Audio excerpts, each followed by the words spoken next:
Ala umuri dunya waddin. Segala puji bagi Allah Jalla Jalaluh, Tuhan semesta alam. Allah yang menciptakan jagat raya ini, Allah yang menciptakan di atas kita ada langit 7 lapis, yang kalau kita memandangnya di malam hari, kita akan melihat bintang-bintang yang jauh sekali. Sebagian ulama menyampaikan bahwa 7 lapis langit itu transparan. Wallahu a'lam bishawab. Dan Allah menciptakan bumi dengan segala yang ada di dalamnya. Allah menciptakan mentari yang terbit di pagi hari, tenggelam beberapa waktu yang lalu, kemudian kita masuk di malam hari. Allah Azza wa Jalla bisa menjadikan malam itu sepanjang masa kalau Allah berkehendak. Sebagaimana Allah bisa menjadikan siang itu sepanjang masa, kira-kira siapa yang dapat mendatangkan malam? Nggak ada yang bisa. Tapi terkadang manusia lupa dengan nikmat yang Allah berikan. Dia lupa mensyukuri apa yang telah Allah karuniakan kepada hambanya. Tapi dia sibuk melihat yang Allah berikan kepada orang lain. Kita tuh kadang-kala lupa dengan tangan kita, lupa aja, lupa dengan kedua mata kita. Tapi kita ingat dengan motor milik sahib kita.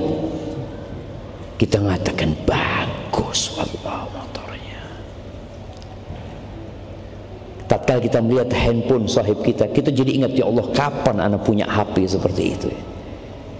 Karena kita berpikir sebuah nikmat yang besar ketika engkau punya handphone seperti itu, sehingga kau lupa dengan jari-jari yang bisa bergerak. Subhanallah, anak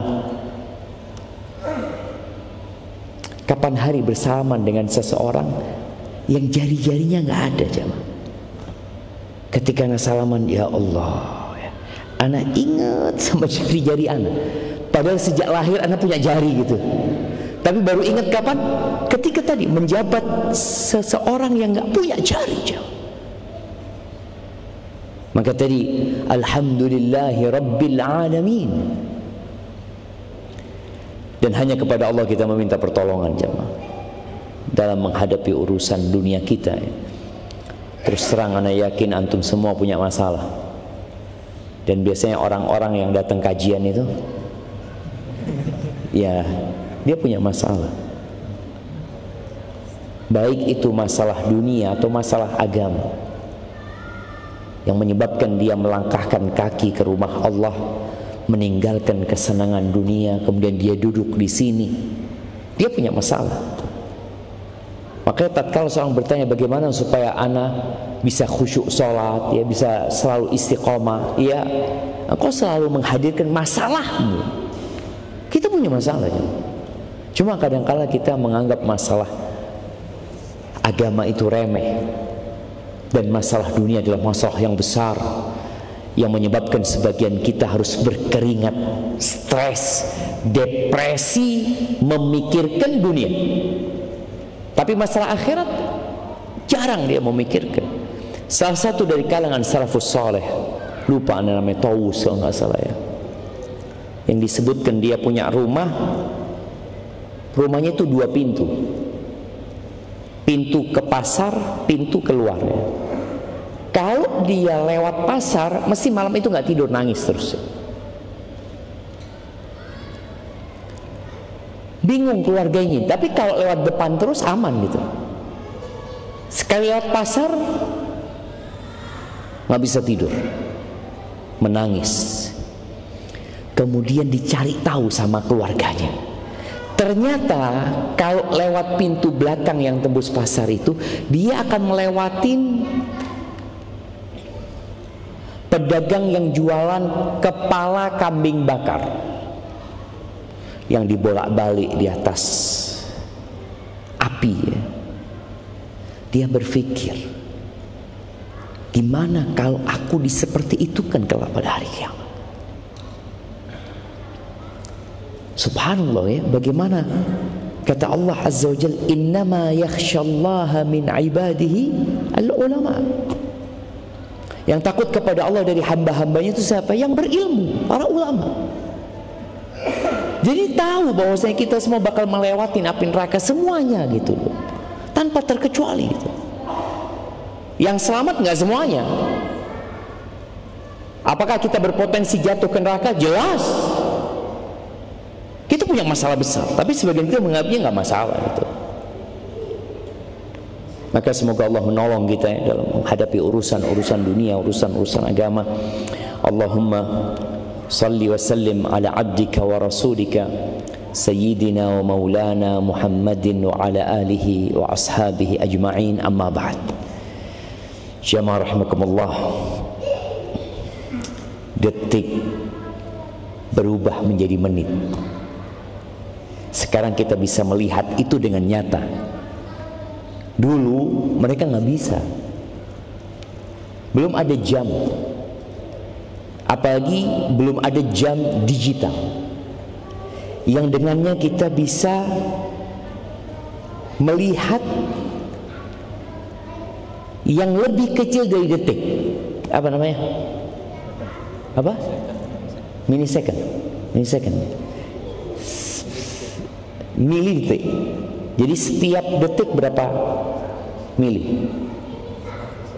100.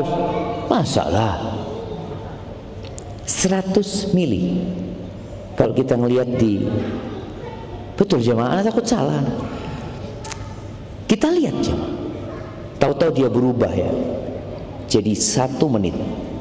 Pertama jadi 1 detik, kemudian angka itu berubah. Tuh 2, 3, 4, 5, 6, 7, 8, 9, 10, jadi 20, jadi 30, jadi 50, jadi 60 ya. Setelah 60 mulai dari 1 lagi, 1 menit 1 detik, 1 menit 10 detik, 1 menit 30 detik, lalu jadi 2 menit. Terus lalu dia berganti menjadi jam. Antum merasakan kadangkala kita mainan handphone, kita scrolling ya, tahu-tahu sudah jam 9. Tadi mulai jam berapa? Tadi habis subuh anak main gitu. Habis subuh tuh mah, tahu-tahu jam 9 pagi. Udah sarapan? Belum. Zikir pagi petang? Waduh, zikir pagi petang belum. Lewat jam. Ada orang tua mengatakan anak-anak main game sehari 5 jam. Mahasiswa berapa jam? Iya, nggak berasa jam. Dia berubah begitu dan nggak bisa ditahan. Ada mungkin sebagian orang mengatakan untuk menyingkat waktu. Gimana waktu bisa disingkat?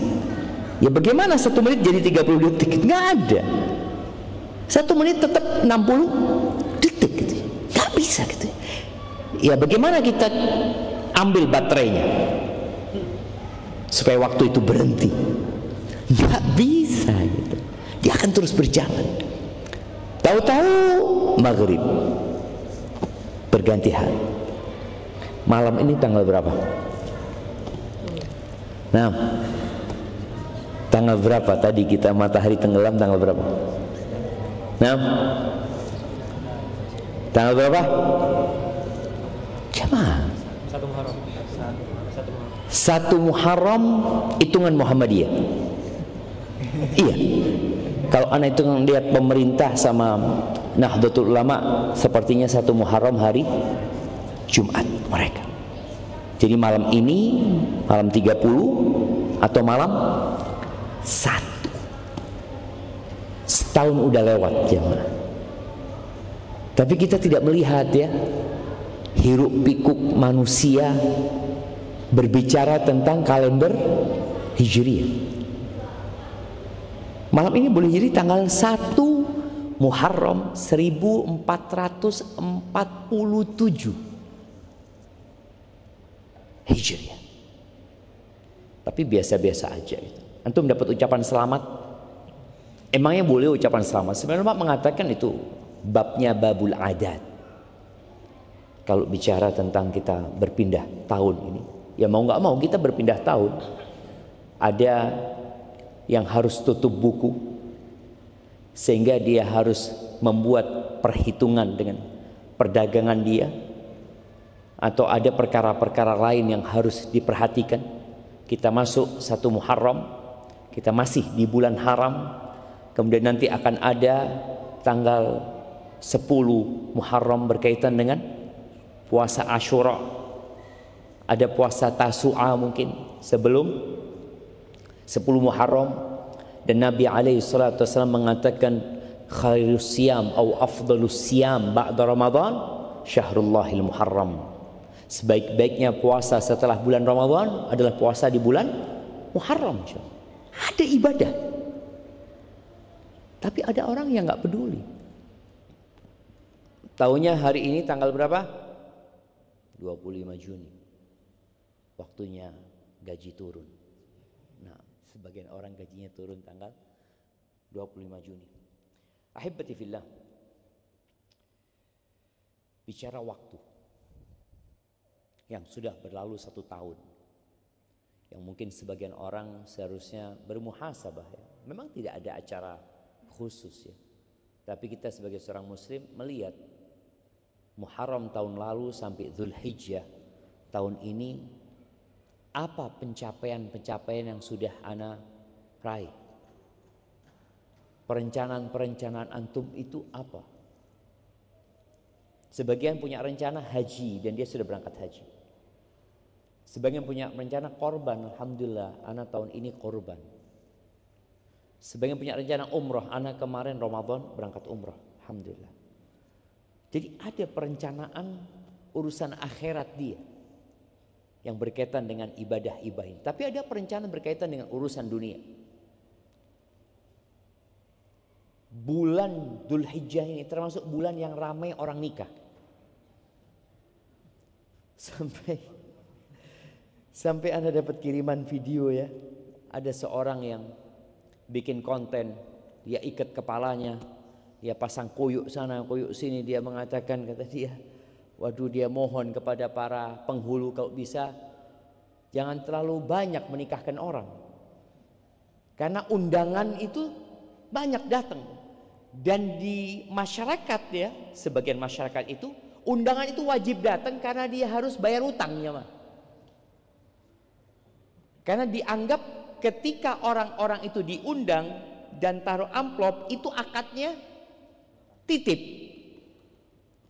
Jadi ketika undangan ada 10, gimana fulus yang mana dia mau berikan? Dan dicatat, oh ini 200.000, ini 300.000, ini titip sekian, habis gajinya dia. Ini banyak terjadi di bulan Dzulhijjah. Bulan Muharram masih banyak nikah. Yang jarang orang nikah bulan apa? Bulan apa? Bulan Safar aja. Karena dianggap bulan Safar itu bulan bala. Padahal nggak benar ya. Maka Nabi alaihissalatu wasallam mengatakan la safar, nggak ada keyakinan bahwasanya bulan Safar itu bulan bala. Jamaah rahimakumullah, bicara waktu yang sudah berlalu nggak akan bisa kembali. Makanya orang kalau kehilangan uang bisa balik. Ana sering ketemu orang-orang yang bangkrut ya, bangkrut habis hartanya. Dia mengatakan ana rugi 64 M. Tapi alhamdulillah 1 tahun balik. Gimana jam? Bisa enggak? Bisa.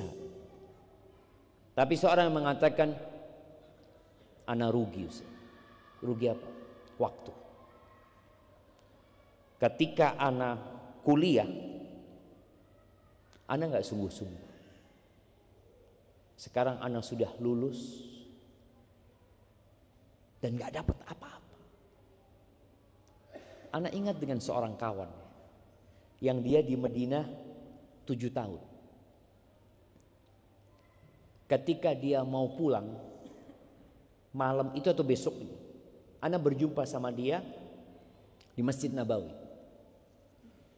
Dia pamit, ana insya Allah besok pulang. Lalu dia mengatakan, ana mau kasih nasihat antum. Ana ngomong, tafadhol tadi. Syuf, antum fokus belajar. Jangan mikirin kerja. Ana seharusnya lulus 4 tahun, nggak lulus 4 tahun, jadi 7 tahun. Karena dia bekerja, kata dia. Ana berpikir pulang dapat duit, dapat ilmu. Ternyata ana pulang la ilim wala mal. Ilmu nggak dapat, fulus juga nggak dapat, kata dia. Waktu ana habis, kata dia. Maka manfaatkan waktumu, kata dia, selama engkau di sini. Karena nggak bisa balik. Kalau fulus bisa dicari, jemaah. Rumah yang terbakar bisa dibangun lagi. Berapa banyak kita melihat perkampungan yang dibakar, kemudian dibangun menjadi perkampungan yang lebih indah. Tapi waktu nggak bisa. Lu kan anak punya waktu, ini waktu baru, bukan waktu yang lama. Waktu yang lama sudah berlalu. Ketika matahari tenggelam tadi selesai. Kalau antum anak tadi belum bersolawat kepada Nabi SAW, antum belum solawat. Apakah bisa dimundurkan waktu itu? Nggak bisa. Makanya orang-orang barat, ya bukan cuma barat ya, mungkin berbagai manusia, mereka membuat sebuah hayalan, mesin waktu. Dia bisa balik jadi anak kecil lagi. Dia bisa balik masa muda lagi untuk memperbaiki kesalahan yang pernah dia lakukan. Nggak bisa. Dia ingin, dan memang manusia ingin, tapi nggak bisa.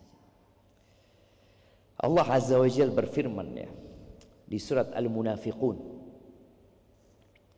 ayat 10-11 ya, atau ayat 9 sebelumnya. Allah mengatakan, ya ayyuhalladzina amanu la tulhikum amwalukum wala auladukum an dzikrillah wa man yaf'al dzalika fa ulaika humul khasirun. Allah mengatakan, wahai orang-orang beriman, janganlah harta-harta kalian dan anak-anak kalian membuat kalian lalai dari apa? Dari zikrullah, dari mengingat Allah Azza wa Jalla.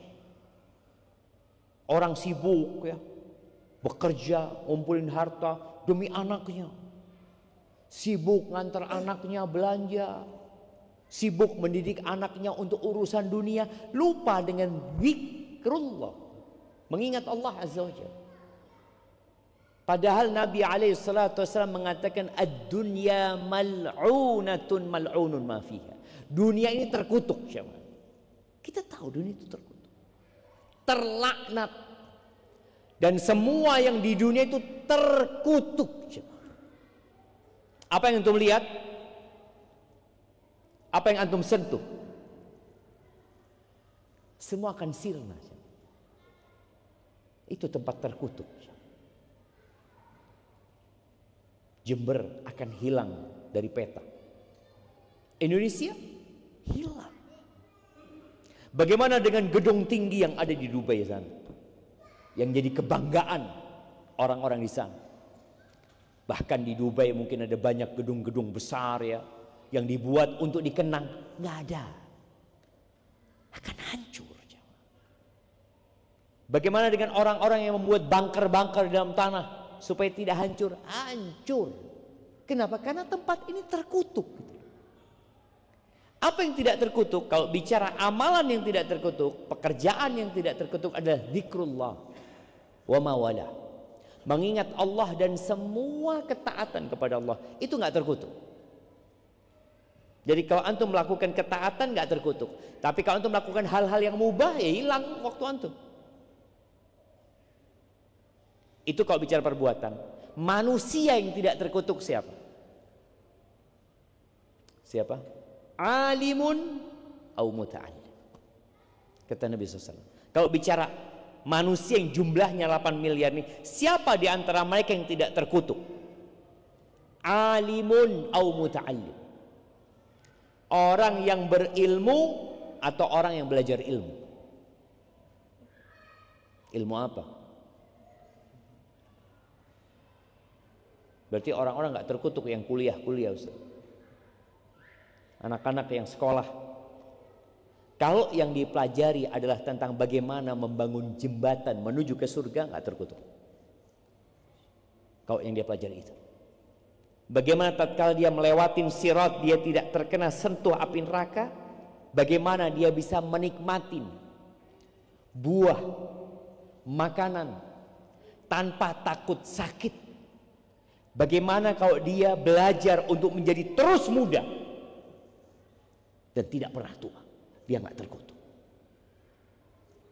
Bagaimana kalau dia itu belajar tentang bagaimana mendapatkan wanita-wanita yang cantik yang akan terus muda dan tidak pernah tua.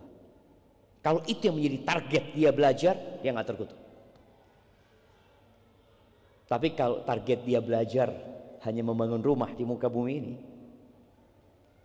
hanya mencapai karir dan menumpuk uang yang banyak, dia terkutuk.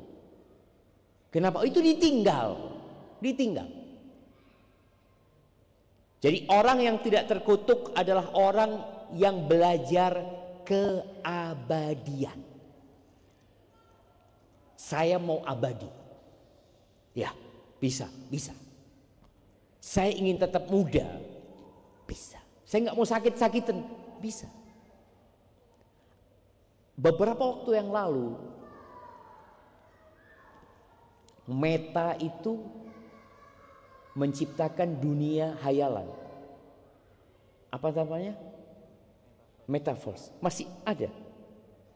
Hah? Anda nggak tahu? Metaverse. Bagaimana orang itu yang sakit bisa nggak sakit di sana? Yang lemah bisa kuat, yang rumahnya jelek bisa indah. Tapi itu hanya hayalan. Nggak laku gitu loh. Manusia mau kenyataan, ya bisa. Maka tadi tatkala yang antum pelajari bagaimana antum abadi, kekal, maka antum nggak terkutuk. Adanya di mana? Ya di Islam ini. Bukan berarti kita nggak boleh belajar ilmu dunia loh. Belajar silahkan. Tapi agama jangan diabaikan. Profesor bagus, tapi jangan lupa jadilah profesor yang tahu jalan menuju ke surga Allah Azza wa Jalla. Yang tahu apa saja pembatal-pembatal wudu. Yang tahu tata cara bagaimana tayamum. Karena ada orang yang mungkin terkenal, tersohor, berpangkat tinggi, tayamum nggak tahu. Di tempat yang seharusnya dia berwudu, dia tayamum. Di tempat yang harusnya dia sholat, dia malah nggak sholat. Karena menurut dia enggak lah, baju anak kurang bersih. Maka tadi jangan sampai harta kita. Kalau bicara harta ya kendaraan kita, rumah kita, usaha kita, pabrik kita, jabatan kita, membuat kita lupa dari mengingat Allah Azza wa Jalla. Apalagi kok sekedar permainan belaka aja. Wa may yaf'al dzalika, barang siapa yang melakukan itu, faulaika humul khasirun. Divonis sama Allah, mereka adalah orang-orang yang merugi. Waktunya habis, ternyata dia belum bisa memanfaatkan dengan baik waktu tersebut. Lalu Allah mengatakan wa anfiqu. Orang ketika bekerja mengumpulkan harta, di dalam hatinya ada kecintaan kepada harta itu, jemaah. Siapa yang enggak cinta sama harta? Allah mengatakan wa tuhibbunal mala hubban jamma. Kalian tuh cinta sama harta, cinta mati. Yang terkadang kita lupa dengan hak orang lain. Na'udzubillah min dzalik. Kita lupa dengan halal haram. Maka Allah katakan, engkau mengumpulkan harta itu, setelah dapat diapain? Infakkan. Infakkan. Buat apa? Ya buat keabadianmu. Buat keabadianmu. Maka subhanallah, bagaimana para salafus soleh itu. Di antara mereka kalau ada orang miskin yang minta-minta ke rumahnya, dia senang sekali jemaah. Bahagia. Dia keluarkan uang atau apa dia berikan kepada orang ini. Alhamdulillah kata dia. Segala puji bagi Allah yang telah mengantarkanmu ke rumahku. Sehingga aku bisa titipkan harta ini untuk dibawa ke akhirat. Jadi ketika antum berikan kepada orang, antum ini titip sama orang itu.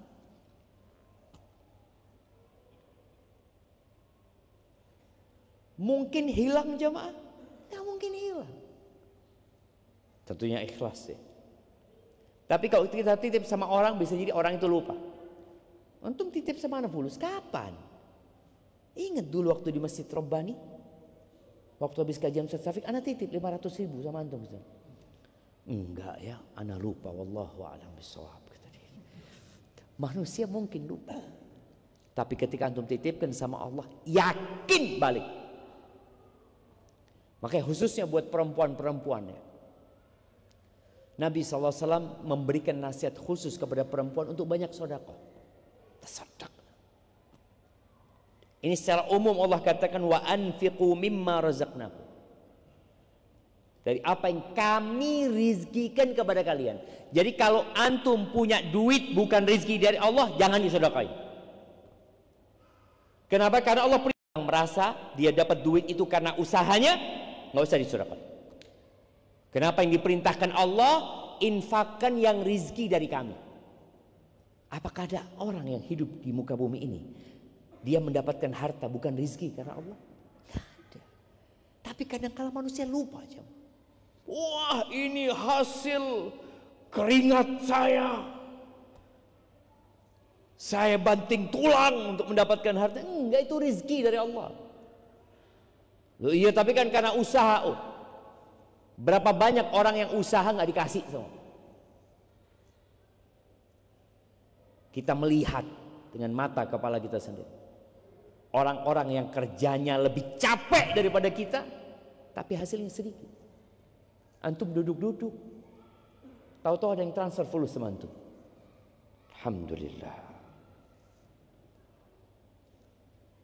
Apa kerjaan antum? Ya nggak ada, Ustaz, cuma bikin apa. Tahu-tahu dapat fulus.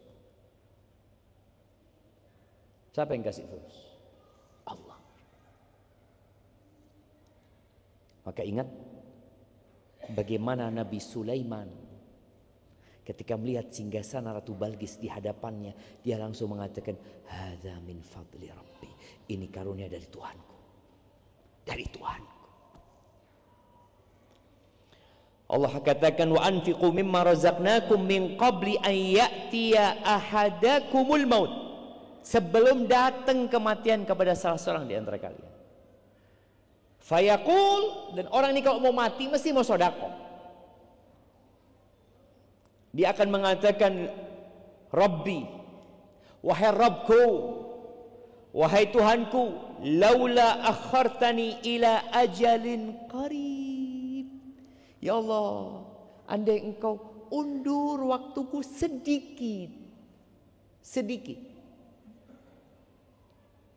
Apa yang ingin dia lakukan? Dia nggak ingin sholat. Dia nggak mengatakan, aku mau umroh. Karena selama ini belum pernah umroh. Aku mau haji. Kalau mau haji, dia minta diundur waktunya untuk haji. Nunggu berapa lama? Ya nunggu bulan Dzulhijjah lagi kan. 12 bulan tuh baru nyampe dia. Enggak, dia tahu itu butuh waktu yang lama. Kalau sholat butuh waktu lama juga sholat. Butuh wudhu dia. Ternyata yang dia inginkan cuma sedekah. Fa'asaddaq. Aku ingin sedekah. Sedekah itu bisa dilakukan dengan omongan. Dia tinggal ngomong sama keluarganya, kebun itu ya, kasihkan ke Masjid Abdillah. Berapa detik dia ngomongin? Gak lama. Dia bisa melakukan itu. Fa'asad. Atau dia mau transfer sekarang, butuh berapa detik dia transfer? Ada kiris apa? Langsung. Dia cuma ingin waktu sedikit untuk sedekah. Wa akum minas solihin, dan aku menjadi orang-orang soleh gitu. Karena memang subhanallah, ketika Allah mensifatin penduduk surga itu, di surat Ali Imran Allah mengatakan uiddat lil muttaqin ya. Surga itu disediakan buat orang-orang yang bertakwa. Sifat yang pertama Allah sebutkan di ayat ini, alladzina yunfiquna fis sarra wad dharra. Mereka adalah orang-orang yang menginfakkan hartanya dalam kondisi suka dan duka, dalam kondisi lapang dan sempit, dalam kondisi senang dan sedih. Dia tetap berinfak. Kenapa? Karena dia tahu ini loh titipan anak. Tapi kata Allah, wala yuakhirallahu nafsan idza jaa ajaluha. Kalau waktunya sudah habis, nggak ada penundaan, itu nggak ada. Wallahu khabirun bima ta'malun. Allah itu maha mengetahui dengan detail jemaah, dengan apa yang kita kerjakan. Jemaah rahimakumullah, Asy-Syaikh bin Utsaimin rahimahullahu taala mengatakan, anta la tas'al mata tamut wala aina tamut. Kata beliau, engkau jangan tanya kapan engkau mati dan di mana engkau mati, karena urusan ini nggak perlu ditanyakan, selesai sudah. Kita bakal mati di waktu yang ditetapkan dan di tempat yang kita nggak akan pindah di tempat itu. Makanya ada orang yang waktu dia mati jam 8 malam. Dan ditulis dalam catatan dia matinya di Subandi, di IGD, di nomor sekian. Keluarga ngomong, enggak lah bapak udah tua, biar di sini sudah. Tahu-tahu habis maghrib mengatakan enggak. Salah satu anak mengatakan bapak harus dirujuk ke rumah sakit. Ribut, dibawa ke rumah sakit ya. Sampai sana mati. Apa kata keluarganya? Tuh lihat, mati sudah. Coba di rumah, mungkin tidak mati dia. Lu gak bisa gitu loh. Memang dia waktunya jam 8, tempatnya di Subandi. Jadi dia akan dihantar ke sana. Jadi kalau bicara kapan dan di mana, udah hanya Allah yang tahu. Ada orang mengatakan, anak kepingin mati waktu haji.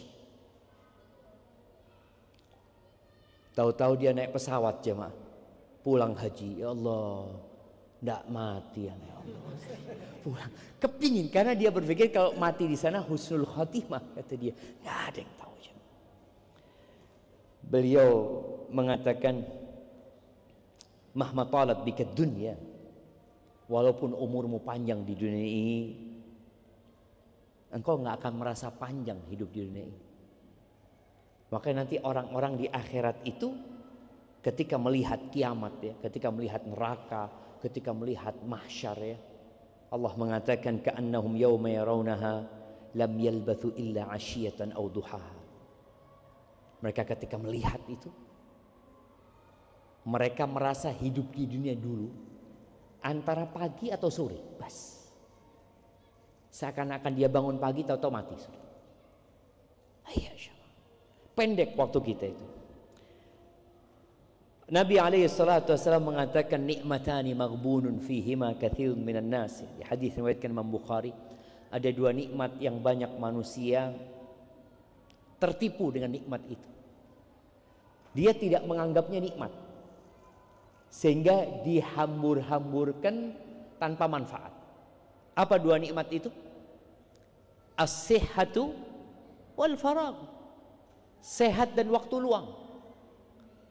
Antum bisa lihat, ada orang yang ketika sehat nggak kajian, ketika sehat nggak sholat malam, Ketika sehat nggak berangkat haji, sakit berangkat haji. Loh, antum kemana waktu sehat dulu? Ya, belum dapat hidayah waktu itu. Sekarang udah pincang-pincang kayak gitu, ya mau gimana Ustaz? Iya. Ada orang yang tidak menghargai nikmat sehat itu, dan tidak disyukuri. Memandang nikmat itu fulus. Kalau dia lihat rekeningnya nambah, alhamdulillah. Engkau dikasih sehat, engkau tidak alhamdulillah. Orang itu baru akan merasakan nikmat sehat ini kalau sakit, atau melihat orang sakit. Kenapa disyariatkan kita membesuk orang sakit?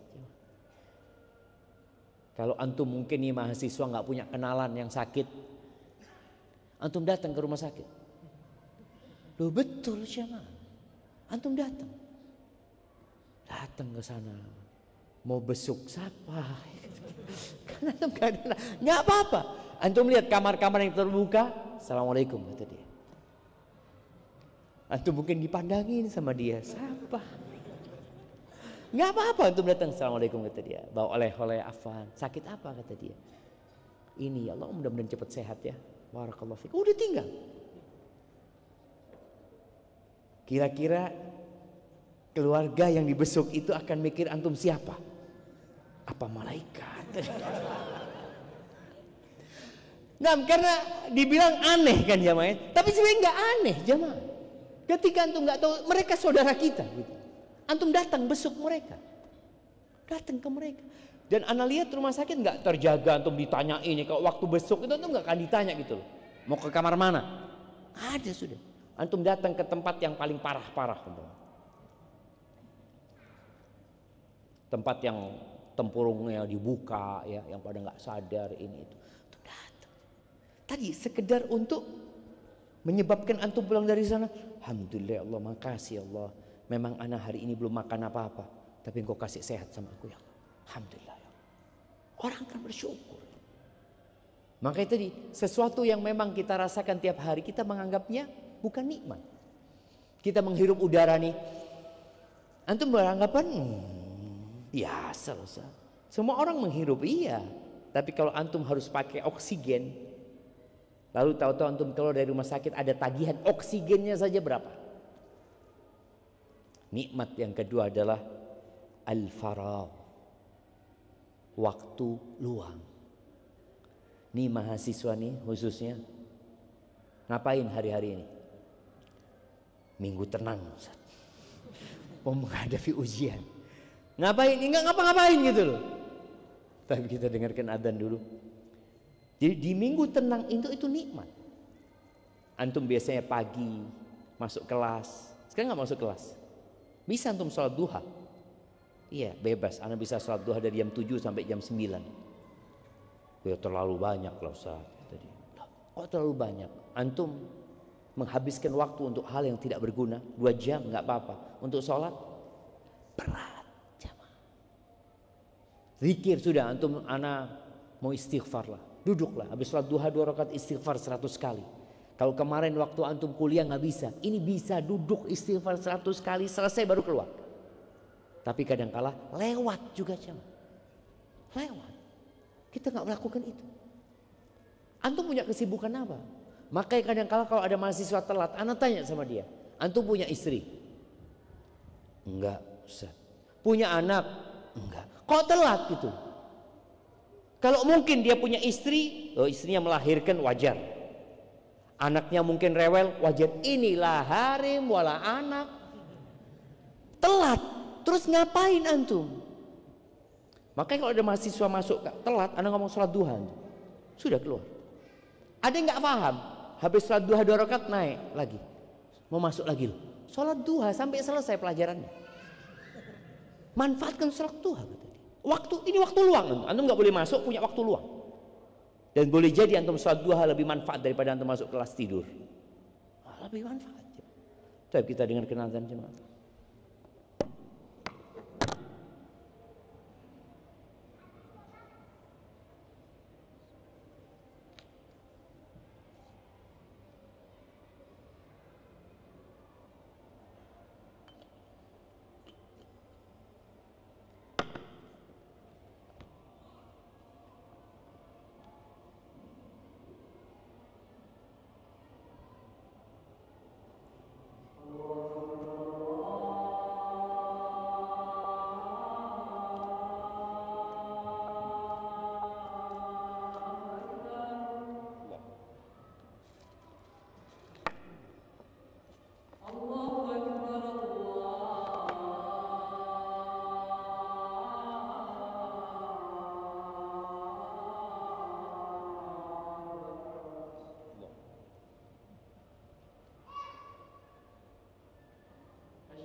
Allahumma salli wa sallim ala nabiyina Muhammad. Jadi manfaatkan waktu dengan baik ya, khususnya waktu luang. Waktu luang. Orang ketika ngantri ya, ngantri dimanapun. Ngantri di rumah sakit, ngantri di loket kereta, ngantri makanan, maka manfaatkan waktu itu paling tidak untuk istighfar. Udahlah antum istighfar. Perbanyak istighfar. Handphone sembunyikan.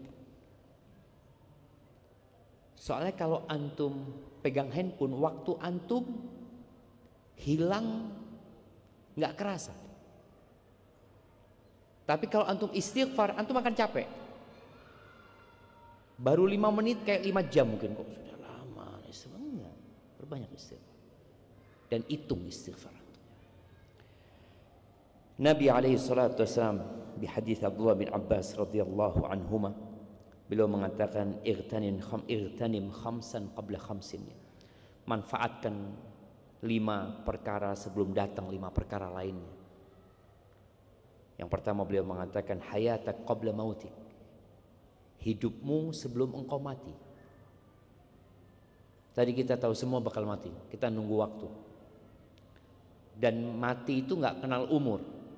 Nggak selalu yang tua mati lebih dahulu. Berapa banyak bapak yang menguburkan anaknya, dan tidak sedikit kakak yang menguburkan adiknya, juga kakek yang menguburkan cucunya. Jadi karena jangan merasa orang mati itu karena sakit, enggak.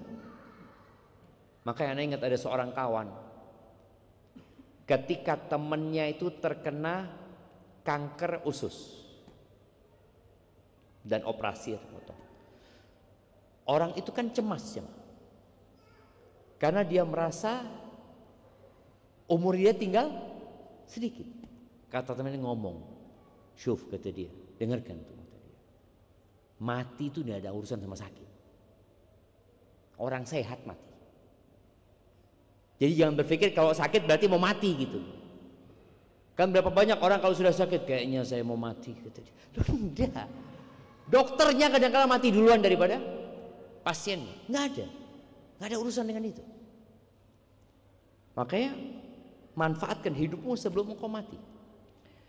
Wasihataka qabla saqamik. Sehatmu sebelum engkau sakit. Yang sehat nunggu sakit loh, coba. Nunggu sakit. Dan kadang-kadang semua kita ini punya penyakit. Cuma nggak ada orang tahu sama penyakit kita. Ada yang sakit jempolnya, ada yang sakit punggungnya, ada yang sakit dengkulnya, ada yang sakit kupingnya, banyak. Tapi tadi ketika engkau sehat, manfaatkan sebelum engkau sakit. Kenapa? Kalau engkau dikala sehat memanfaatkan waktumu untuk hal-hal yang positif dan ibadah kepada Allah, sakit tetap ditulis. Antum biasa sholat malam, sakit nggak sholat malam, tetap ditulis fulan sholat malam dari jam 2 sampai jam 3 padahal dia tidur. Enak nggak jamaah? Zen nggak gitu saya? Enak sehat, enak sakit. Kalau sehat sholat, kalau sakit nggak sholat. Milih mana tuh? Kadang-kadang milih sehat nggak sholat. Sebagian orang kayak gitu. Subhanallah, berat jemaah. Berat. Maka tadi manfaatkan di waktu luang antum untuk sholat malam ya, paginya habis subuh, jangan tidur habis subuh. Pokoknya orang kalau sudah tidur habis subuh, dia akan kehilangan waktu yang berkah. Jadi 24 jam ini keberkahannya beda-beda. Kita punya waktu 24 jam sama, tapi dari satu waktu ke waktu lainnya keberkahannya beda. Waktu setelah subuh itu berkah. Kata Nabi SAW, Allahumma barik ummati fi bukuriha. Ya Allah, berkahi umatku di pagi hari mereka. Makanya sebagian salafus soleh itu kalau mau ngirim dagangannya pagi. Dan orang-orang dulu itu kalau anaknya tidur dibangunin sama orang tuanya. Ayo bangun kata dia. Nanti rezekinya dipatok sama ayam kata dia. Iya, waktu berkah. Kemudian waktu berkah itu kapan? Sepertiga malam akhir. Itu waktu berkah. Jangan tidur di waktu itu antum. Allah turun ke langit dunia mengatakan, hal min sa'ilin fa'utiyah. Apakah ada yang mau minta? Kata Allah, aku kasih. Gimana jemaah? Allah mengatakan itu, ada yang mau minta, aku kasih, kata Allah. Antum tidur. Hal min mustaghfirin fa'aghfirlah. Ada yang mau minta ampun, aku ampuni. Hal min da'in fa'astajib lahu. Ada yang mau memohon sama aku, berdoa, aku kabulkan doanya. Itu waktu berkah. Maka usahakan di waktu-waktu yang berkah ini kita ada, kita hadir di sana. Jangan sampai enggak, anak capek. Antum kalau mau capek jangan di waktu itu. Maka antum setting supaya nggak kehilangan itu. Anak mau setting, anak mau tidur jam 9. Ya sudah. Supaya apa? Supaya anak dapat waktu berkah. Anak mau bangun jam 2 lah. Kalau jam 9 5 jam atau 6 jam anak tidur lah. Bangun jam 3. Jam 3 jam 4 itu berkah banget jemaah. Antum bisa minta apa saja. Buka buku doa itu, minta ini ya Allah, minta ini ya Allah, minta ini. Lihat waktunya belum habis, minta ini lagi ya Allah, minta ini lagi, belum habis, minta. Laisa syai'un akramu 'ala Allah min doa. Enggak ada tuh sesuatu yang lebih mulia di sisi Allah daripada doa. Karena orang ketika berdoa itu menunjukkan, aku butuh ya Allah. Nggak ada yang bisa bantu aku kecuali Engkau ya Allah. Minta aja. Pagi untuk usaha, jangan tidur. Ingat Ashabul Kahfi berapa tahun tidur? 309 tahun. Bangun-bangun, apakah mereka merasakan tidur seminggu? Apa sepekan? Sebulan? Enggak. Berapa lama engkau tidur? Mungkin sehari atau nggak sampai sebagian hari, nggak nyampe sehari. Maka manfaatkan waktu antum tadi, kesehatanmu manfaatkan sebelum sakit. Wa faraghaka qabla syughli. Masa luangmu sebelum engkau sibuk. Antum sekarang ada pekan tenang. Sebagian orang sudah liburan nih. Anak-anak pondok sudah liburan. Kadang-kadang liburan nggak tahu mau ngapain. Ngapain ya? Oh banyak. Bantu orang tua. Kebanyakan santri atau mahasiswa kalau setelah liburan ditanya, antum ngapain liburan gitu. Bantu orang tua. Bantu ngapain? Ya bantu ngabisin yang di rumah lah. Ya kadang-kadang omongan itu ya hanya untuk menutupin waktu luang dia yang dia tidak gunakan untuk hal yang berguna. Antum berapa kali hatam Quran ketika liburan? Antum berapa banyak buku yang antum baca ketika liburan? Kadang-kadang nggak ada. Maka manfaatkan waktu luangmu sebelum sibuk, kemudian masa mudamu sebelum tua. Antum akan lihat orang-orang tua tuh nggak bisa ibadah seperti anak muda. Anak muda ini naik gunung bolak-balik jamaah kuat. Iya, orang tua suruh naik gunung, aduh nggak kuat lah. Jalan ke masjid berat. Mereka yang bisa main bola itu anak-anak muda. 45 menit kali 2. Lari sana, lari sini, lari sini. Azan berhenti dia. Ngapain? Dengarkan azan dulu. Habis itu main lagi coba. Bukan ke masjid, lanjut main dia. Engkau akan ditanya masa mudamu. Walaupun engkau setelah tua mengatakan, alhamdulillah, Ustaz udah pensiun Ustaz. Soft pertama terus di masjid. Ya. Tapi antum akan tanya, waktu muda kemana antum? Akan ditanya. Siapkan jawaban. Maka manfaatkan yang masih muda, yang tua kepingin muda. Kalau melihat anak muda goreng bola ya, ke sana kasih Allah bismillah, anak mau nyoba. Nyoba dia 5 menit langsung ngos-ngosan. Ternyata saya sudah tua. Iya sudah tua. Seharusnya banyak istighfar mohon ampun kepada Allah Azza wa Jalla. Kemudian yang terakhir, wa ghinaka qabla fakrika. Dan masa kayamu sebelum engkau miskin. Dengan itu insya Allah akan berkahin waktu kita. Dan sebagai penutup sebelum kita masuk ke tanya jawab, di antara yang membuat waktu kita berkah itu adalah ya jelasnya ketaatan kepada Allah Azza wa Jalla, baca Quran ya. Ada satu amalan yaitu silaturahim. Nabi alaihi salatu wasallam mengatakan, Man ahabba ayyubsata lahu fi rizqihi wa yunsa lahu fi athari falyasil rahim. Yang ingin rezekinya diluaskan, yang ingin waktunya ditambah, umurnya ditambah, falyasil rahimah, hendaklah dia menyambung rahimnya. Dan rahim yang paling dekat sama kita emak kita. Setelah itu bapak kita. Maka tolong perhatikan orang tua. Kalau antum ingin diberkahi, perhatikan orang tua waktu antum berkah. Karena biasanya banyak orang jarang silaturahim dengan alasan nggak punya waktu. Antum nggak kesana, aduh nggak punya waktu, anak sibuk. Nah, kalau antum nggak punya waktu silaturahim, loh gimana sih Ustaz? Anak nggak punya waktu. Yaitu dengan antum silaturahim, antum sedang membuat waktu. Antum kesana, antum dapat waktu. Bagaimana Rasul sallallahu alaihi wasallam menjelaskan bahwa Allah berfirman berkaitan dengan rahim ini, bahwa ketika rahim itu Allah ciptakan, rahim itu bergantungan dengan arsy Allah azza wajalla. Lalu dia mengatakan, hadza maqamul a'idhi bika minal qati'ah. Ini adalah posisi seorang yang berlindung kepadamu, jangan sampai diputuskan aku, kata. Lalu Allah azza wajalla mengatakan, ama tardaina an asila man wasalak wa aqta man qata. Apa engkau nggak mau ridho, nggak ridho dengan keputusanku itu? Aku akan menyambung yang menyambungmu dan memutuskan yang memutuskan. Jadi siapa saja yang punya hubungan renggang sama kerabatnya, tolong disambung. Aduh males Ustaz ini itu, antum males sama dia, tapi kalau antum memandang kepada Allah azza wajalla, antum nggak akan males. Terserah dia mau nyapa nggak nyapa, yang penting ana melakukan tugas ana sebagai seorang hamba Allah. Barakallahu fiik. Maka jamaah, besok mungkin masuk tanggal 1 Muharram atau hari Jumat. Semoga yang berlalu diampuni sama Allah azza wajalla, yang akan datang diberkahin, sehingga kita bisa memanfaatkan waktu itu dengan baik. Barakallahu fiikum. Assalamualaikum Ustaz. Afwan jika di luar tema.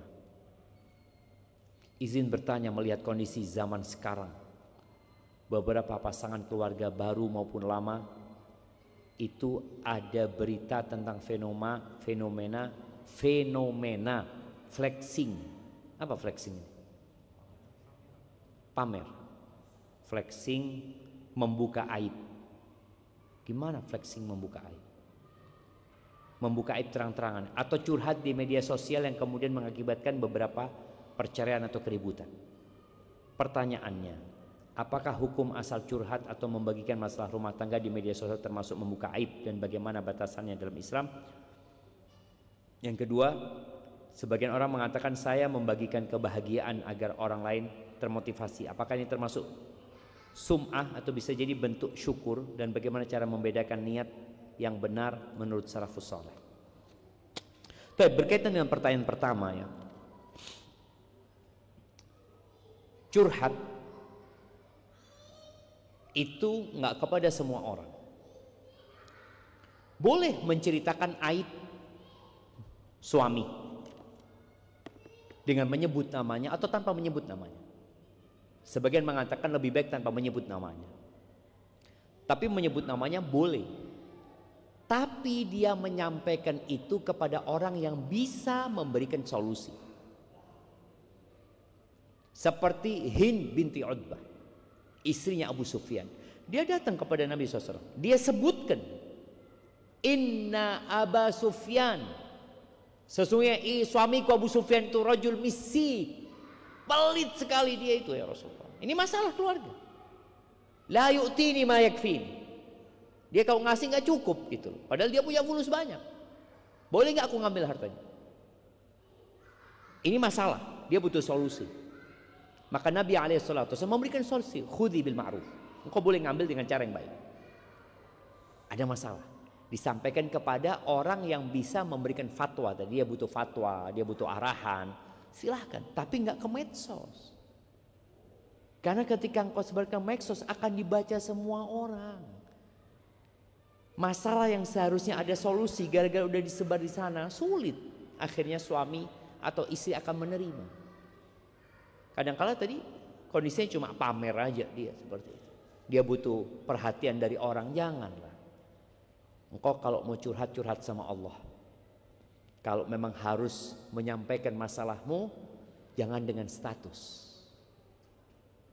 Tapi carilah orang yang memang bisa memberikan solusi. Carilah orang yang mencintaimu. Sehingga ketika engkau curhat, dia kasih solusi untuk menyelamatkan rumah tanggamu. Karena ada orang yang salah. Seorang wanita curhat dengan seorang janda.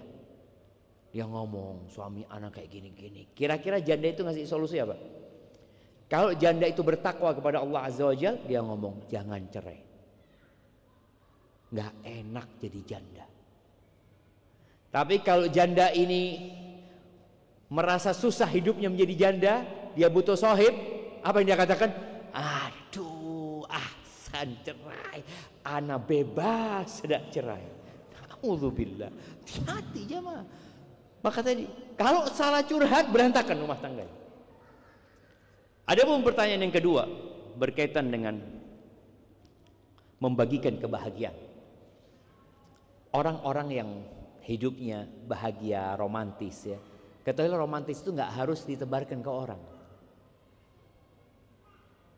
Kenapa? Karena orang yang dapat nikmat itu ada yang hasut nih. Ada yang hasut semua. Nabi alaihissalatu wassalam mengatakan ista'inu ala qada'i hawaijikum bil kitman fa inna kulladhi ni'matin mahsud. Kalian selesaikan urusan kalian dengan menyembunyikannya. Nggak usah disampaikan ke siapa-siapa. Karena semua orang yang dapat nikmat itu ada aja yang dengki, yang iri sama antum gitu. Akhirnya tadi dia menampilkan keromantisan dia ya. Katanya berbagi kebahagiaan kepada orang lain. Tahu-tahu 2 bulan cerai dia. Boleh jadi ada yang hasut sama antum. Udahlah, romantis itu buat antum sama istri antum. Nabi SAW romantis di dalam kamar mandi, romantis di ranjang, romantis di meja makan. Ada hadis riwayatnya agar kita mencontoh hal itu. Tapi ketika kita melakukan itu nggak perlu antum sampaikan ke orang-orang, karena boleh jadi nanti ada orang yang hasut. Ya, banyak orang melakukan itu untuk menunjukkan eksistensi dirinya. Sekarang orang banyak cari follower, viewer, apalagi yang dia cari, subscribe dia cari. Kemudian setiap mau tidur dia lihat, tambah berapa lagi follower anak. Alhamdulillah, nambah 7 orang. Alhamdulillah. Nah, buat apa jemaah? Enggak usah, supaya lebih banyak yang dapat manfaat. Ya, semoga niatmu benar. Hati-hati jemaah. Iyyakum wasyuhra. Para ulama mengatakan hati-hati dengan popularitas. Ketika antum berdakwah, dakwalah untuk berharap karunia Allah Azza wa Jalla menyampaikan agama, tapi bukan untuk popularitas. Pada hari ini banyak kaum muslimin yang menggunakan aplikasi untuk mengubah foto wajah orang lain yang terkenal dengan wajahnya sendiri. Bagaimana hukumnya jika melakukan seperti itu, Ustaz? Karena banyak kaum muslimin yang melakukan hal ini di media sosial. Ya, ana nggak tahu hukumnya. Tapi yang jelas, min husni islamil mar'i tarkuhu ma la ya'ni. Termasuk bentuk baiknya Islam seseorang meninggalkan hal-hal yang nggak berguna buat dia. Apa manfaat yang dilakukan? Dia menipu diri dia sendiri sebenarnya. Sebelum dia menipu orang lain, dia menipu diri dia sendiri. Filter-filter ini kan menipu diri sendiri ya, Ma. Orang pakai filter, ganteng ternyata. Ketika dia lihat di cermin, anak kayaknya mau cermin yang pakai filter. Enggak, jangan menipu diri sendiri gitu. Akhirnya orang itu hidup di hayalan gitu. Dengan filter-filter tersebut tadi merubah ya, badannya siapa, wajahnya dia, kemudian dia bangga. Coba-coba lihat kita orang. Malu antum seharusnya lakukan itu. Malu. Wajahnya dia, badannya orang six-pack, lihat. Padahal dia one pack ya maksudnya. Barakallahu fiikum. Izin bertanya Ustaz, bagaimana langkah-langkah untuk anak sama istri yang harus dipersiapkan untuk menjadi orang tua baru? Karena tantangan dan kondisi seperti sekarang yang semakin sulit dan menantang. Doakan anak kami menjadi anak yang soleh dan soleh. Jazakumullah khair. Jemaah, ini menjadi sebuah permasalahan bersama ya. Banyak anak muda nggak siap jadi suami. Setelah itu nggak siap jadi bapak. Perempuannya sama, dia nggak siap jadi istri, nggak siap jadi ibu. Apa penyebabnya? Pola pendidikan yang berubah. Tadi Anda ngomong sama istri Anda sampaikan, anak kecil itu, khususnya yang perempuan, itu harus diajari menjadi ibu sejak kecil. Bagaimana dulu ya, Ana melihat, Ana punya kakak, Ana punya adik, main itu gendong boneka pakai selendang ya, dia jalan ya. Kemudian ada yang jadi dokter, anaknya sakit diperiksa ya, ini itu, kemudian dikompres ya, boneka dikompres ya. Tapi itulah pendidikan ya. Dididik sejak kecil dia menjadi seorang ibu. Yang laki dididik untuk menjadi seorang ayah yang tangguh. Siap antum untuk tidak tidur malam, maka biasakan sholat malam. Paling nggak persiapan kalau nanti istri Anda sudah lahiran, kan kadangkala ya anaknya nggak tidur di malam hari ya, ini itu siap sudah antum, sudah punya kesiapan. Jadi memang yang perlu dipersiapkan untuk menjadi seorang ayah itu berdoa memohon kepada Allah agar dikasih kekuatan. Kemudian yang kedua, baca zikir-zikir yang dianjurkan. Ingat bagaimana Nabi SAW ketika Fatimah minta pembantu, nggak dikasih pembantu, malah dikasih bacaan Subhanallah, Alhamdulillah, Allahu Akbar dibaca sebelum tidur. Itu lebih baik dari pembantu. Subhanallah 33 kali, Alhamdulillah 33 kali, Allahu Akbar 34 kali. Itu lebih baik dari pembantu. Yang ketiga, jangan membandingkan hidupmu dengan orang lain. Kalau sudah engkau bandingkan, fulana enak punya pembantu, engkau akan menderita. Kita ngelihat fulana anaknya digendong sama pembantu, engkau gendong sendiri, terus dia memandang kepada suaminya, gini ya kalau dapat suami miskin ya. Dia hidupnya menderita. Ketika dia membandingkan, jangan bandingkan. Kalau mau melihat kepada yang di bawah. Anda ingat ketika kita di Medina, semua lah ustadz-ustadz yang di Medina ya, ketika punya anak pertama nggak ada siapa-siapa, cuma suami sama istri aja dia. Kalau di sini masih ada mertua ya, masih ada ini. Sebagian laki-laki masya Allah pinter. Kalau istrinya mau lahiran, kirim ke mertua, fadhol, berangkat ke mertua. Nanti 40 hari anak jemput. Gitu. Jadi dia nggak ngurusin bagaimana capeknya di malam-malam pertama itu jemaah. Capek, lelah aja. Tapi Allah akan bantu ketika kita bergantung sama Allah, Allah akan bantu gitu loh. Jadi persiapkan hal itu. Kemudian jadikan buat istri ya, khususnya buat istri. Istri itu hamil, yang capek dia hamil jemaah. Kemudian dia melahirkan, yang di situ dia mempertaruhkan nyawanya. Maka para suami tolong hargai perjuangan istrimu. Hargai. Capeknya dia katakan jazakillah khair, makasih banyak ya. Apa yang bisa engkau berikan kepada istri hadiah atau apa yang membuat dia senang ya. Sampaikan seperti itu kepada istri. Dan istri juga anggaplah semua itu perjuangan dia, ada pahalanya jemaah. Kadang-kadang dia melihat kepada suaminya, enak kau bang, nggak hamil, nggak lahiran, enak. Aku sejak engkau hamil capek sudah kata dia. Udah mikirin nanti gimana, udah nabung, sama aja mah dikasih ujian sama Allah SWT. Maka semua dengan seperti itu antum bisa jalanin ya kehidupan menjadi ayah ini. Dan buat kita yang punya kawan seperti itu tolong dibantu. Dan alhamdulillah jemaah, dulu kita di Madinah itu kita punya tetangga itu suka membantu. Maka pentingnya tetangga. Anak kuliah, ninggal istri, tinggal sudah, nggak ada pembantu, nggak ada siapa-siapa. Tapi tetangga yang datang jenguk. Tahu-tahu sampai rumah nasi sudah jadi, masakan udah. Siapa yang masak? Tetangga. Piring sudah dicuci, baju pun sudah dicuci, bukan di laundry, nggak dicucikan sama mereka. Jadi tetangga itu gantian ya. Jadi tetangga di fulana antum hari ini ya, ini fulana hari ini. Makanya kita perlu perhatian sama tetangga kita. Dengan seperti itu akan lebih baik kehidupannya nanti insyaallah. Barakallahu fikum.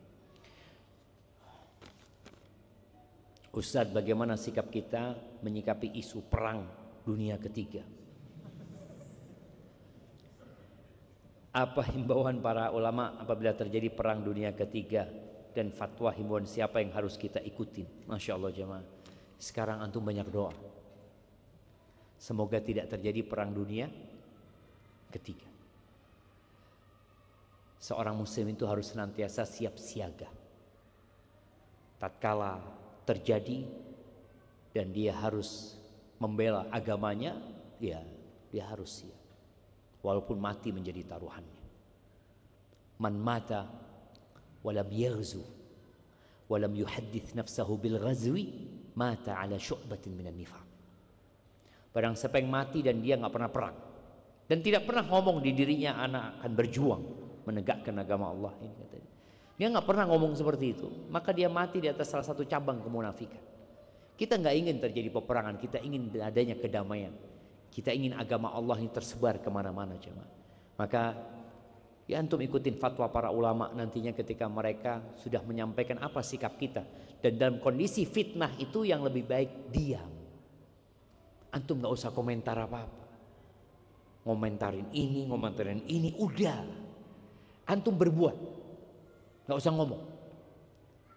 Loh, anak kepingin ngomong Ustaz. Kalau antum kepingin ngomong, istighfar, astagfirullah, itu ngomong juga, lakukan itu. Tapi kalau sudah nulis komentar itu menghabiskan waktu antum dan nggak ada gunanya buat antum nantinya. Berdebat, berbantah-bantahan, yang ini bela ini, yang ini bela ini, manfaatnya apa buat antum? Kalau antum gunakan untuk menulis istighfar, antum lebih baik. Pertanyaan kedua, saya sudah lama menikah tapi belum dikaruniai keturunan. Apabila nanti Allah takdirkan saya dan istri tidak punya keturunan, siapa yang akan mendoakan kami Ustaz? Apakah itu mengurangi fadilah kami di akhirat? Ahibati fillah, Aisyah nggak punya anak sampai mati. Hafsah nggak punya anak. Sofia nggak punya anak. Maimunah nggak punya anak. Juwairiyah nggak punya anak. Istri-istri Nabi itu yang janda yang punya anak, ya Khadijah jelas punya anak ya. Yang janda yang punya anak itu hanya siapa? Ummu Salamah. Dia punya anak dari mantan suaminya. Sisanya nggak punya anak. Terus gimana? Itulah keadilan Allah dan karunia-Nya. Allah bagi pintu-pintu kebaikan itu banyak sekali. Yang nggak punya anak, bagaimana dia supaya ada yang mendoakan dia jadi orang baik? Doanya Nabi Ibrahim, waj'alli lisana sidqin fil akhirin. Jadikan aku buah tutur kata yang baik di orang-orang selanjutnya. Artinya didoakan terus, rahimahullah, rahimahullah. Kalau disebut namanya rahimahullah, maka berharap doa, nggak masalah. Bukan berharap pujian, tapi berharap dikenang kebaikannya dan didoakan. Nabi SAW ketika mengatakan, idza mata ibnu Adam inqata'a amaluhu illa min thalath.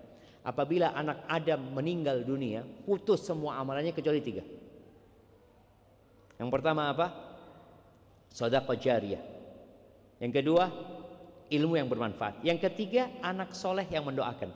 Anak soleh, bukan anak saja, tapi anak soleh yang mendoakan. Karena kalau punya anak nggak mendoakan ya sama aja seperti nggak punya anak deh. Kita lihat doa anak ini terputus ya mah. Anaknya mati selesai. Ya sudah, anaknya mati. Tapi doa dari ilmu yang antum ajarkan kepada manusia terus. Imam Bukhari sudah mati, anaknya juga mati, keturunannya nggak tahu masih ada apa tidak. Tapi setiap orang meriwayatkan rawahul Bukhari umpamanya, terus dia dapat amal jariah itu, ilmu yang bermanfaat terus dia dapat. Maka ketika antum tidak punya anak, mungkin Allah tentukan bab lain buat antum. Sedekah jariah, sekolahkan anak-anaknya orang, biayai umpamanya ustadz-ustadz yang mengajarkan Al-Quran kepada anak-anak, supaya antum dapat bagian dari ilmu yang diajarkan kepada mereka. Bermanfaat jangan. Jadi jangan berpatokan anak saja, enggak. Banyak yang nggak punya anak, tapi pintu kebaikan bukan hanya di anak ya.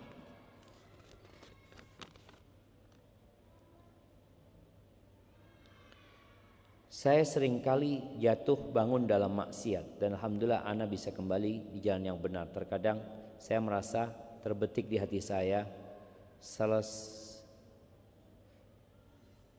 kalau selesainya saya berbuat maksiat, tobat, maksiat, tobat. Kapan selesainya? Kapan